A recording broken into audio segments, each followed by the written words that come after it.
Pakistan fit بال federation کے صدر محسن گیلانی نے کہا کہ دنیا کی واحد فیڈریشن ہے جس کے پاس اپنا کوئی فٹ بال گراؤنڈ نہیں ہے۔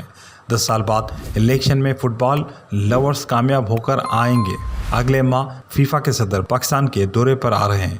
آل پاکستان سطح کا فٹ بال ٹورنامنٹ حیدرآباد میں کرایا جائے گا۔ وہ حیدرآباد پریس کلب میں میڈیا سے گفتگو کر رہے تھے۔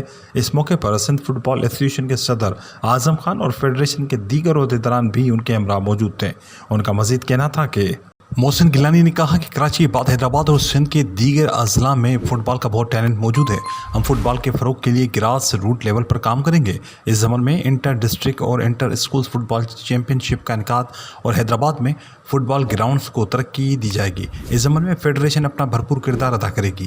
تاہم خواتین فٹ بال کے فروغ پر بھی خصوصی توجہ دینے کی ضرورت ہے۔ پہلی بار خواتین کا شعبہ بنایا گیا ہے۔ نوجوان ہمارا سرمایہ ہے، انہیں فٹ بال کے بہترین مواقع فراہم کیے جائیں گے۔ ہم سب مل کر فٹ بال کھیل کو آگے لے کر جائیں گے۔ 10 سالوں کی کوتاہیوں کو بھول کر ہمیں صفر سے نئے سفر کا آغاز کرنا ہے۔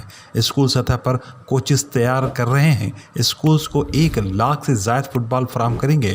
اسکول نرسری ہیں، وہاں سے فٹ بال شروع کریں گے۔ محسن گیلانی نے حکومت سے اپیل کی کہ فٹ بال کی ترقی اور فیڈریشن کے اپنے گراؤنڈ یا اسٹیڈیم کے لیے مدد کرے۔ انہوں نے کہا کہ بحیثیت صدر پاکستان فٹ بال فیڈریشن ان کا حیدرآباد کا یہ پہلا دورہ ہے۔